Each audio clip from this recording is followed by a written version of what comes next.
Le saut de section permet d'appliquer à certaines parties d'un document une mise en forme indépendante de celle appliquée au reste du document. Alors, pour ajouter un saut de section, on place notre curseur au début du paragraphe qu'on veut mettre à la prochaine section. Et là, on vient dans l'onglet mise en page, saut de page, et là nous cliquons sur page suivante. Et là on retrouve bien évidemment les paragraphes qu'on voulait retrouver à la section suivante. Alors ce qu'on va faire là, c'est d'ajouter une pagination, que vous puissiez voir le but du saut de section.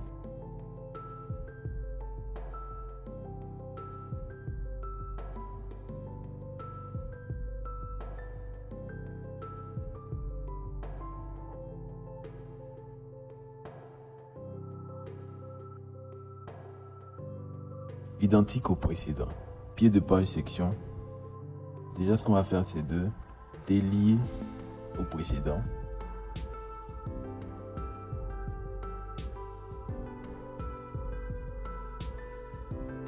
Et on va ajouter notre numéro de page. Donc on va choisir un format de numérotation différent. Les chiffres romains, minuscules. Et on a choisi à partir de 1.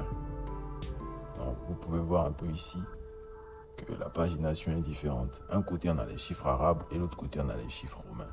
Donc le saut de page permet d'avoir différentes mises en page dans le même document.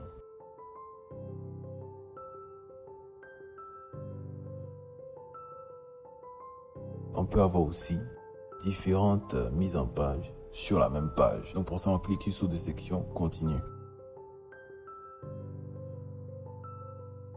Donc toujours au début du paragraphe qu'on veut positionner à la section suivante. Et là vous pouvez voir. Et là on sélectionne le paragraphe restant sur la page. Ainsi. Sans que cela affecte le premier paragraphe. Le second est automatiquement mis en 2 colonnes. Et cela n'affecte pas le premier paragraphe. Comme vous pouvez le voir, le second paragraphe c'est mis en 2 colonnes sans que cela ne puisse affecter le premier paragraphe.